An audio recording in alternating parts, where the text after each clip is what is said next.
আসসালামু আলাইকুম বন্ধুরা, সবাই কেমন আছেন?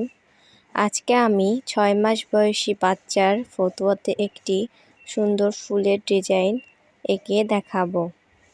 এই কাপড়টি হচ্ছে সুতি ভয়েল কাপড়, আর এই কাপড়টার কালার হচ্ছে বাসন্তী হলুদ কালার। এখানে আমি দুটা বড় বড় পাতা এঁকে নিয়েছি আর একটা বড় ফুল এঁকে নিয়েছি। ফুলের পাপড়িগুলো খুব বড় বড় করে দিয়েছি যাতে দেখতে খুব সুন্দর লাগে বড় বড় পাতার সাথে। এরপর আমি আরেকটা ফুল কাঁধের দিকে এঁকে নিচ্ছি বড় বড় পাপড়ি দিয়ে, দেখতে অনেক সুন্দর লাগবে। আর ফুলের উপর দিকে একটা বড় পাতা এঁকে দেব যাতে দেখতে আরও বেশি সুন্দর লাগে।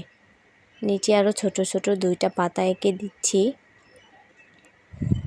এই তো আমার প্রায় আঁকা শেষের দিকে, একদমই সহজ এবং সিম্পল ডিজাইন। মাঝখান দিয়ে ফুলের পাপড়ির মাঝখান দিয়ে আমি এভাবে দাগ দিয়ে দিলাম। এই তো আমার পুরো ফতুয়ার ডিজাইনটা আঁকা কমপ্লিট হয়ে গেছে। কেমন হয়েছে সবাই কমেন্ট করে জানাবেন। আল্লাহ হাফেজ।